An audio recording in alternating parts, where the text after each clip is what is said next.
महिलांच्या इन्फर्टिलिटीचं नेमकं काय कारण असेल की एवढी रुग्णांची संख्या वाढत चालली? लग्नाचं वय सुरुवातीला 18व्या वर्षी, 15व्या वर्षी, 16व्या वर्षी मुलींची लग्न व्हायची. 18व्या वर्षी लग्न झाल्यानंतर 19व्या 20व्या वर्षी त्यांना मूल व्हायचं. हे बरोबर एज होतं त्या प्रेग्नन्सी राहण्यासाठीचं. तर आणखी एक महत्त्वाचं कारण म्हणजे स्ट्रेस. आता स्त्रियांना कामाच्या ठिकाणी, बाकीच्या सगळ्या ठिकाणी जो स्ट्रेस असतो त्या स्ट्रेसमुळं त्यांना हार्मोनल इम्बॅलन्स होतो आणि ते एक महत्त्वाचं कारण आहे. निरंजन नर्सिंग होम बारामती, मातृत्वाच्या नव्या आशेचा प्रवास. अनेक जोडप्यांचं पालकत्वाचं स्वप्न, ते स्वप्न साकार करण्यासाठी आता डॉक्टर अविनाश आटोळे आणि निरंजन नर्सिंग होम तुमच्या सोबत.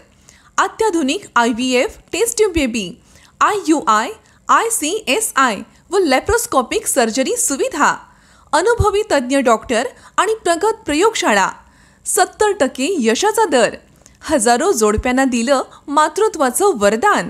चला तर मग आजच भेट द्या निरंजन नर्सिंग होम बारामती, जिथे मातृत्व पुन्हा शक्य होतं.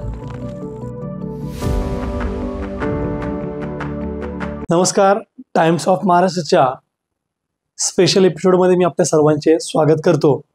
आपण हेल्थ विशेष असा एक कार्यक्रम सुरुवात केलेली आहे. मागच्या वेळेस अनेक डॉक्टरांचे आपण या हेल्थ विशेषचे आपण कार्यक्रम घेतलेलेच आहेत. यासोबतीला आपण महिलांच्या अनेक समस्या असतात, त्यामध्ये एक उद्भवणारी समस्या आणि राज्यात खूप प्रचंड संख्येने वाढत चाललेली एक समस्या म्हणजे इन्फर्टिलिटी. या विशेष एपिसोडमध्ये आज आपण महिलांच्या इन्फर्टिलिटीबद्दल जाणून घेणार आहोत. माझ्याबरोबर आता बारामती येथील प्रसिद्ध डॉक्टर आणि निरंजन नर्सिंग होम तर अविनाश आटोळे सर माझ्याबरोबर आहेत. आज आपण त्यांच्याकडे काही माहितीची देवाणघेवाण आपण करणार आहोत. तर सर नमस्कार, मी आज आपले टाइम्स ऑफ महाराष्ट्रामध्ये स्वागत करतो. माझा सर आपल्याकडे एक पहिला प्रश्न होता की आज देशात एक समस्या वाढत चालली की महिलांच्या इन्फर्टिलिटीचं नेमकं काय कारण असेल की एवढी रुग्णांची संख्या वाढत चालली? काय असेल ना सर नेमकं कारण? इन्फर्टिलिटी वाढण्याचं मेन महत्त्वाचं कारण म्हणजे लग्नाचं वय.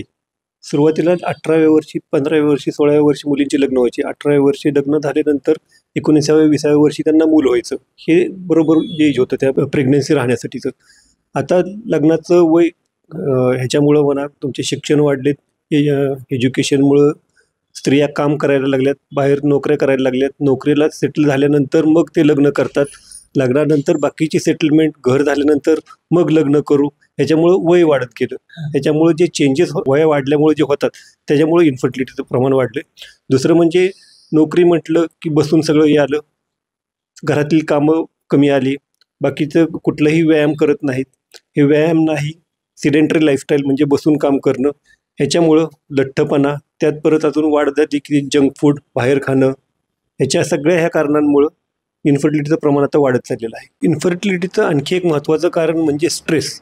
आता स्त्रियांना कामाच्या ठिकाणी, बाकीच्या सगळ्या ठिकाणी जो स्ट्रेस असतो त्या स्ट्रेसमुळं त्यांना हार्मोनल इम्बॅलन्स होतो आणि ते एक महत्त्वाचं कारण आहे.